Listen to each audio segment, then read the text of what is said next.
बिस्मिल्लाहिर्रहमानिर्रहीम। अस्सलाम वालेकुम। आज हम बना रहे हैं आलू गोभी के साथ बहुत ही मज़ेदार बिल्कुल न्यू किस्म का कबाब। इसको आप अफ्तारी में बनाएं, डिनर के टाइम बनाएं या आप चाय के साथ बनाएं, सभी को पसंद आएगा और सभी आपसे इसकी रेसिपीज भी पूछेंगे। उम्मीद है कि आप लोगों को भी रेसिपीज अच्छी लगेगी। तो इसके लिए हमें जिन चीज़ों की ज़रूरत है वो है हमारे पास फूल गोभी का आप स्मॉल साइज़ का फूल लें, अच्छी किस्म का फ्रेश। इसको आप काट लें, इसके आप सख्त हिस्सा डंडल काट कर अलहदा काट दें और फिर आप इसके छोटे छोटे टहनियाँ जो हैं वो काट लें। इसके आप बड़े बड़े फूल जो हैं वो अलग काट लें। इसका आसानी के साथ आप दरमियान से काटेंगे तो फूल जो हैं वो खुद ब खुद ही अलग होते जाएंगे। देखें, इस तरह काटने से आप इसके फूल जो हैं वो अलग अलग काट लें। इसी तरह सारे फूल को तैयार करने के बाद अब आप इनको पानी में रखें। इसके लिए आप पानी लें इतना जितना के गोभी के फूल जो हैं वो इसमें डूब जाएं।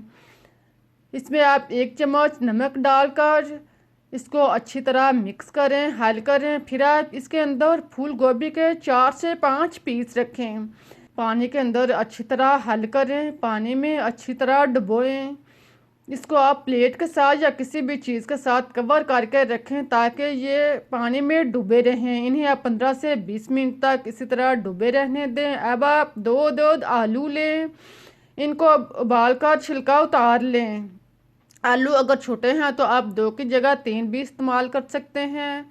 इनका छिलका उतार कर इनको अच्छी तरह साफ कर लें और फिर आप इनको क्रश कर लें, कुचल लें, नरम कर लें। आलू को आप किसी भी तरह नरम करें। देखें, इस तरह आप आलू को अच्छी तरह कुचलने के बाद इनको आप एक साइड पर रख दें। अब आप देखें, फूल गोभी के पीस जो हैं इनको आप अच्छी तरह साफ करें और पानी से निकाल लें। इस तरह फूल जो हैं वो साफ़ भी हो जाएंगे और क्रश करने में भी आसानी रहेगी। अब आप इसको बारीक क्रश कर लें। देखें, इस तरह आप बारीक क्रश करने के बाद इसको आप एक साइड पर रखें। अब आप चूल्हे पर पैन या कोई भी बर्तन रखें। इसमें आप 2 चम्मच घी या ऑयल डालकर गरम करें। जब घी अच्छी तरह गरम हो जाए तो इसमें 1 चम्मच ज़ीरा डालकर इसे ब्राउन होने दें।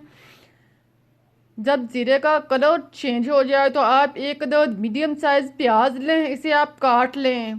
कटा हुआ प्याज इसमें डालकर आप इसे 2 से 3 मिनट तक फ्राई करें ताकि प्याज जो है वो नरम हो जाए, इसका कलर चेंज हो जाए। प्याज को नरम करने के बाद अब आप इसमें अदरक और लहसुन कुटा हुआ 2 चम्मच शामिल करें।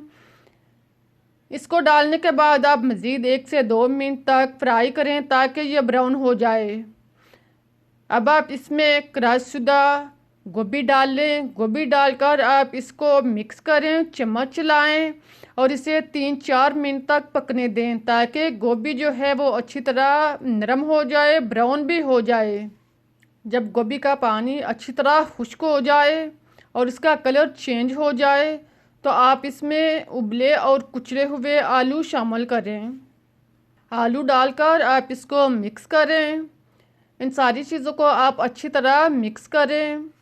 फिर आप इसमें हरी मिर्च 2 से 3 अदद कटी हुई शामिल करें और इसको भी मिक्स कर लें।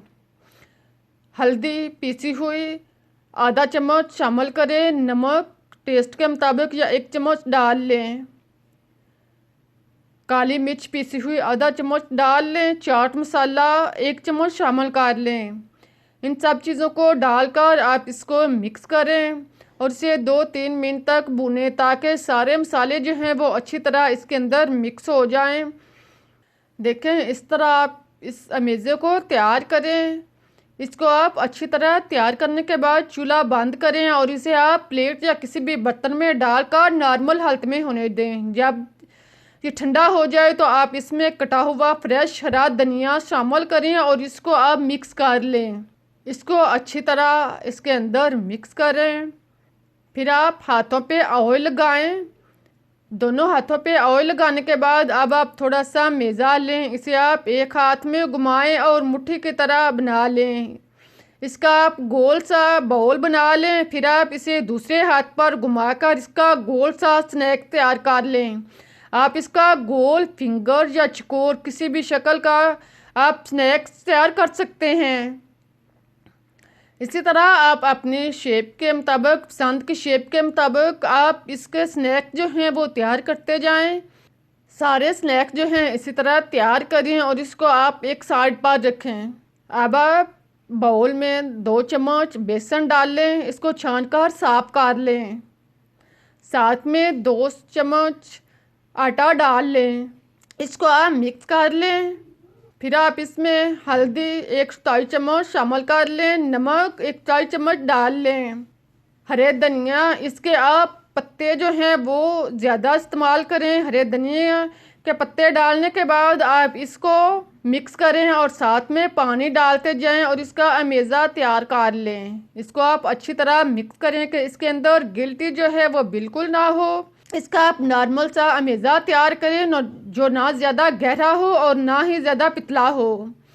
इसको तैयार करने के बाद अब आप स्नैक्स को इसके अंदर रोल करें। इसके दोनों साइड पर अच्छी तरह बेसन लगाने के बाद अब आप घी या ऑयल को गरम करें। जब अच्छी तरह गरम हो जाए तो आप एक एक करके इसमें डालते जाएं। बर्तन के रिक्वायर के मुताबिक आप इसमें स्नैक्स डालें और इनको फ्राई होने दें 1 से 2 मिनट तक। इसी तरह आप इसे पड़ा रहने दें। इसके बाद आप इनको हरकत दें।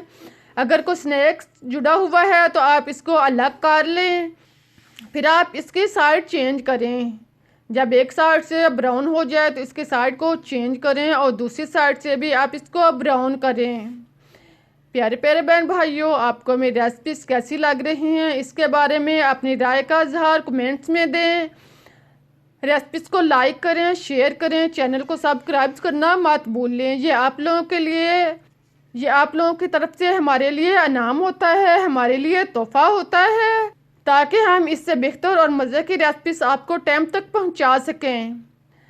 आप कबाब को अच्छी तरह क्रिस्पी ब्राउन करें और इनको आप फ्राई कर लें।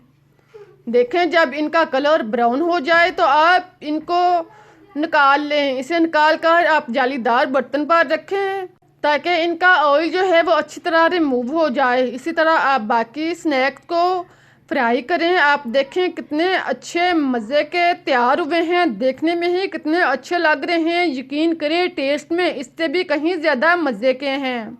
इस तरह से आप ये स्नैक्स बनाएंगे तो सभी मज़े के साथ खाएंगे और जो भी खाएगा वो आपसे इसकी रेसिपी ज़रूर पूछेगा।